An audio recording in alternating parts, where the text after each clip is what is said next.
Imagine for a second that you live in this really beautiful, historic neighborhood. You know, you've got the tree-lined streets, this stately home, the great schools. Right, the absolute picture of success. Exactly. It is the picture of success. But every time you open your mail, there's a tax bill or some massive cost of living increase that just makes you feel like your hard-earned wealth is, well, leaking out of a bucket. Yeah, and that specific feeling is triggering a massive, really calculated wealth preservation maneuver right now in 2026. It really is. And affluent families, they aren't just complaining about it anymore.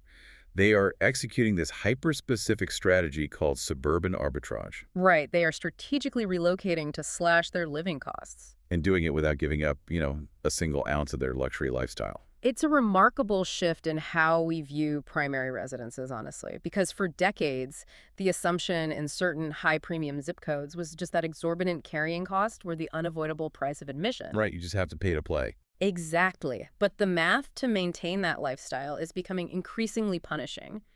And families are waking up to the fact that they just don't have to play by those geographical rules anymore. Which is why we are so excited to have you joining us for this deep dive today, because the mechanics of how they are pulling this off are just brilliant. They really are. And to guide us, we are diving into a highly detailed 2026 real estate and migration report from Cara Conde. Yes, she's the co-founder of Circle 8 LLC, along with her husband, Robert Lappin. Right, and she operates as a leading off-market specialist in the greater Indianapolis area.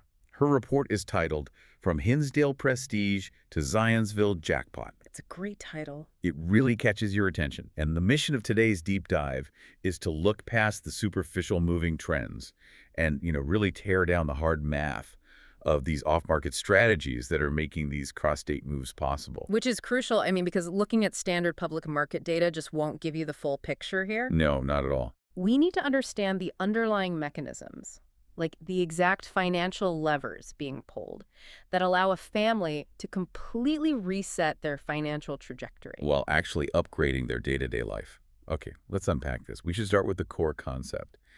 The report maps out a very specific active migration path from Illinois to Indiana. Right, we really need to establish that macro trend before we look at the individual dollars and cents. Exactly. So what does the data actually say? Well, the 2025 and 2026 migration data from the census and Redfin paints a very stark picture. There is this steady, undeniable outflow of families leaving DuPage County in Illinois. And we're talking specifically about prestigious, high-end Chicago suburbs here. Yeah, Hinsdale is the prime example highlighted in the report. These are iconic, wealthy enclaves. Right. But the families leaving, they aren't just scattering randomly. They're establishing a highly concentrated migration corridor straight into the Indianapolis metro area. And one town in particular is acting as a massive magnet for this exodus, which is Zionsville, Indiana. Zionsville has become the absolute focal point.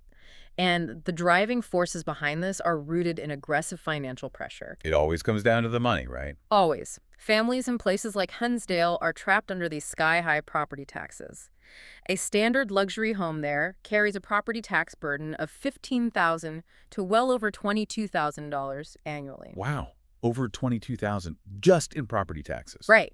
And when you combine that baseline carrying cost with a generally elevated cost of living and premium home pricing, the financial friction becomes immense. Even for high net worth households. Let me put this in perspective for you listening, because this is not a story about downsizing to save a buck. Definitely not. Suburban arbitrage, at least how it's playing out here, is basically like taking your top-of-the-line, fully loaded luxury car into the dealership, trading it in for an equally prestigious brand-new luxury car, and somehow the dealership hands you a check for $200,000 as part of the deal.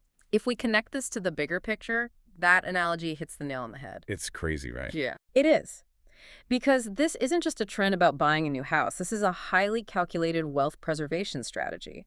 Families are looking at the macroeconomic landscape of 2026. They're analyzing state tax burdens and realizing that their geographic location is essentially an inefficient, depreciating asset. Oh, that's an interesting way to look at it. Yeah, they are optimizing their geography the exact same way a portfolio manager would ruthlessly optimize a stock portfolio. Just shedding underperforming assets and moving capital to where it yields the highest return. Exactly. It makes complete sense to look at the map and see where your dollars go furthest.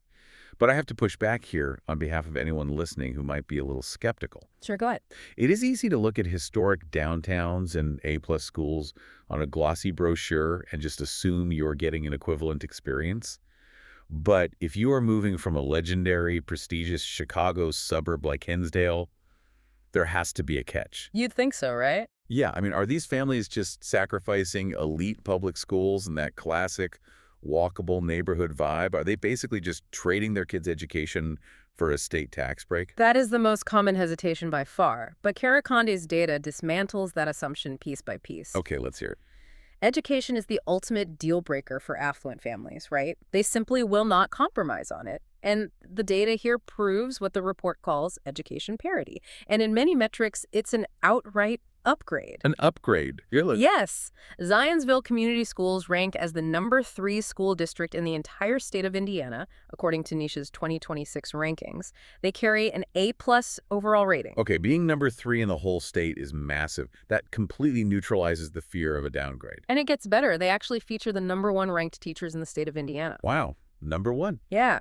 We are talking about exceptional academics, championship-level athletics, top-tier arts programs, and Ivy League-level college preparation. So they aren't losing anything academically. Not at all. These families are matching and frequently exceeding the outcomes they were fighting for in Hinsdale's Elite District 181, but they are doing it without the crushing property tax burden that traditionally funds those types of districts. Okay, so the education piece totally holds up.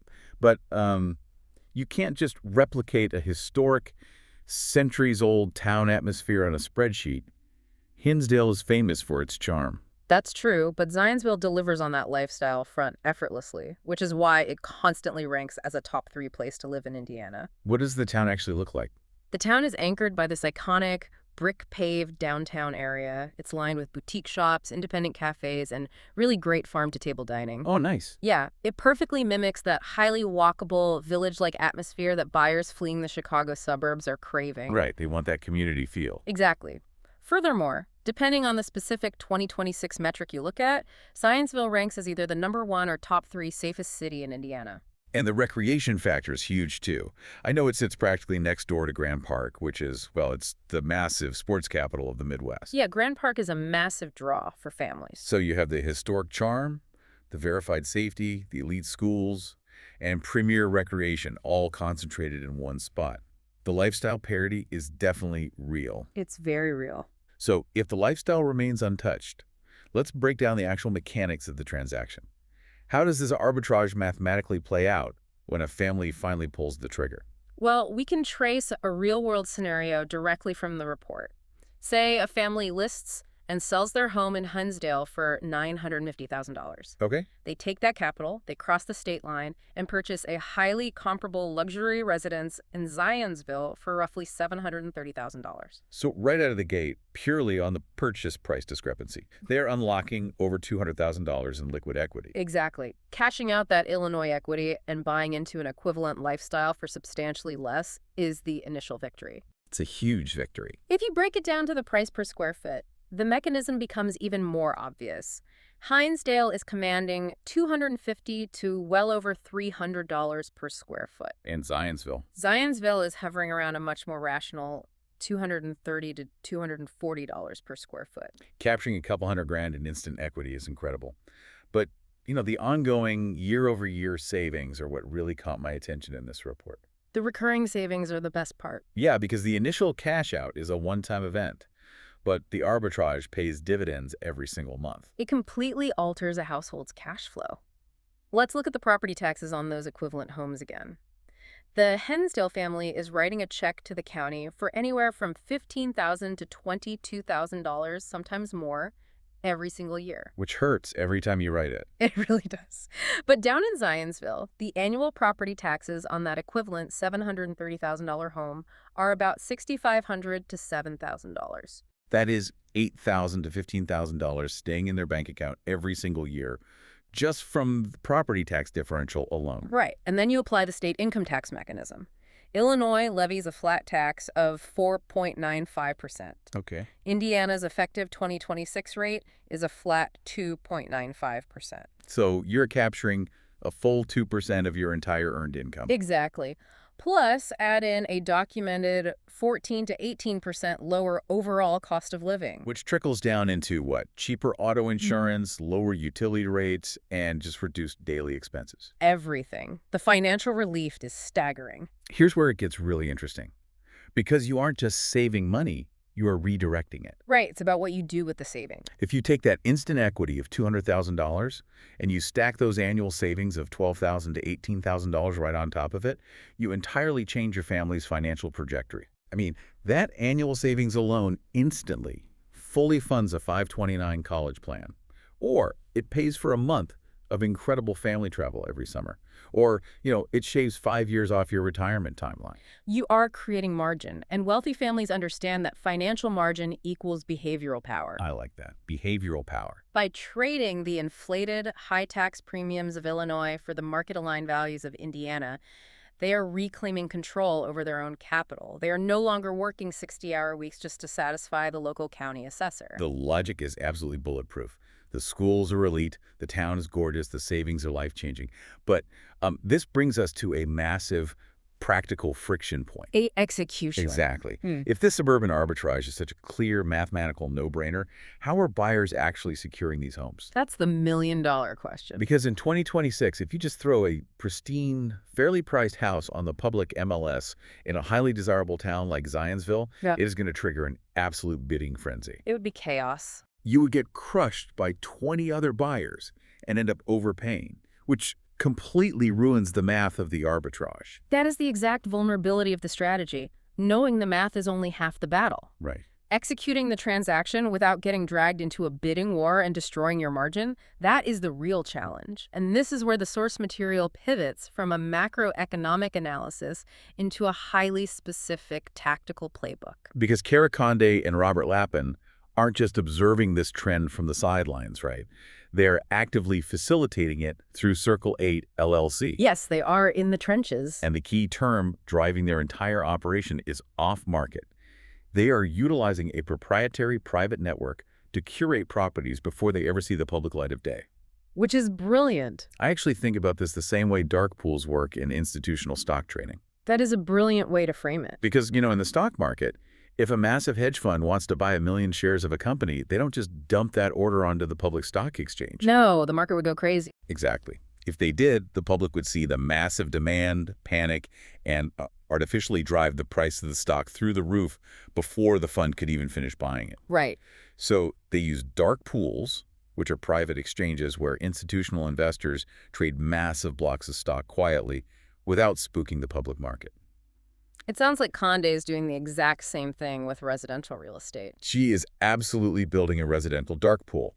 Let's look at the specific case study mentioned in the report to see this in action. Okay, let's look at the house. Conde is currently curating a 2013 built residence right in one of Zionsville's most desirable sidewalk-lined neighborhoods. Yeah, I looked at the specs for this property. It is a massive 5-bedroom home with flexible bonus spaces for home offices. It's stunning. It has 3.5 baths, over 4,100 total square feet, including a fully finished lower level, a 3-car garage, and a chef's kitchen. Basically the dream home. It is the exact profile of a home that would cause a bloodbath on the public market. And the curated price point for all of that sits in the low to mid 700,000s. Wow. It perfectly aligns with the exact arbitrage math we established earlier.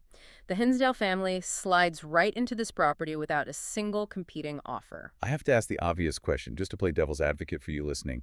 Why go through the trouble of accessing a private network? From the seller's perspective, you mean? Yeah, why wouldn't a seller just put this massive, beautiful house on standard property apps like Zillow or Redfin, trigger that bidding war, and try to squeeze every last dime out of the Chicago buyers? What's fascinating here is understanding the sheer depth of a broker's market dominance and why that dominance creates incentives for sellers to bypass the public market entirely. Okay, explain that. If you look at the extensive catalog of Cara Conde's other publications and market activities from 2025 and 2026, you realize she is operating at a much higher multi-sector level than a standard residential agent. The report does reference a dizzying array of technical expertise. It talks about her navigating complex commercial zoning laws, mastering DSCR loans, understanding equity multiples, and capitalizing on the senior living boom. It's a very diverse portfolio of skills. But let's pause for a second because I need you to translate this. What is a DSCR loan, and how does a broker's knowledge of commercial zoning have anything to do with finding a 4-bedroom residential house for a family fleeing Chicago? It is the ultimate causal chain. DSCR stands for debt service coverage ratio. Okay, It is a type of loan used by real estate investors where the loan approval is based purely on the cash flow the property generates rather than the investor's personal income. got it. And the equity multiples. Equity multiples are a metric used to calculate how much a commercial investment will grow over a set period. Okay, so she is speaking the language of hardcore commercial investors and developers. Precisely. Because Conde has deep expertise in these areas like zoning, commercial debt, and investment yields, she is constantly consulting with local business owners, developers, and high net worth individuals in the Indianapolis area. So she knows everyone. She is intimately embedded in their financial lives. Now, factor in the senior living boom mentioned in the report. Let's say a local Zionsville business owner who Conde has helped with commercial properties for a decade is getting ready to retire and downsize into a luxury senior living community. Oh, the puzzle pieces are clicking together. That retiring owner lives in a gorgeous 4,100 square foot 5-bedroom house. They want to sell, but they absolutely dread the idea of the public market. Because it's a massive hassle. Right. They don't want to spend $30,000 staging the home. They don't want strangers walking through their bedrooms during Sunday open houses. Nobody wants that. Exactly. They don't want the stress of managing 20 competing offers, some of which might fall through due to financing contingencies. They want a quiet, guaranteed, frictionless transaction. And Conde knows exactly who wants to buy it. Yes, she does. She has the retiring boomer in Zionsville who wants privacy, and she has the affluent family in Hinsdale who wants to avoid a bidding war.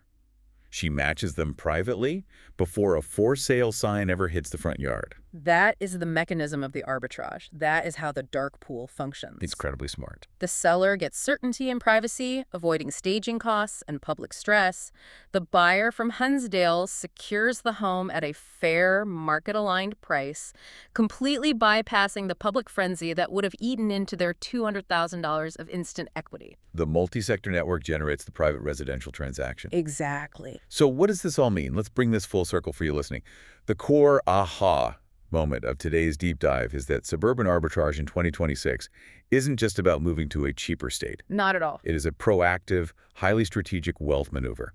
Families are looking at the math and realizing they don't have to tolerate exorbitant premiums just to maintain their standard of living. Right, they have options. By trading the high-tax environment of places like Hinsdale for the Zionsville Jackpot in Indiana, they are instantly unlocking hundreds of thousands of dollars in equity. Cash in hand. They are securing A-plus education for their kids, enjoying a historic, vibrant community, and saving thousands of dollars a month in taxes.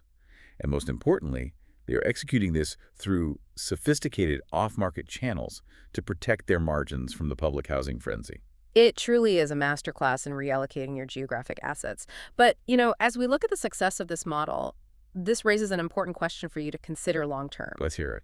If this trend of highly targeted cross-state suburban arbitrage continues to accelerate, and if brokers like Conde keep bringing massive amounts of Illinois equity and high-income earners into a relatively finite boutique town like Zionsville, how long can the arbitrage mathematically last? That is the multi-million-dollar question. I mean, you can only pour so much water into a glass. Exactly. Could this steady influx of outside capital permanently reshape the local economy of these destination towns? It has to, right? Yeah. If enough people successfully execute this move to escape the premium prices of Hinsdale, does the Zionsville jackpot eventually just turn into tomorrow's overpriced premium market? That's a scary thought for buyers. Will the demand from these off-market networks slowly push Zionsville's baseline prices up until the arbitrage window completely closes for the next generation of buyers? It is a fascinating question of real estate evolution, and definitely one that anyone looking to optimize their geography should keep a close eye on.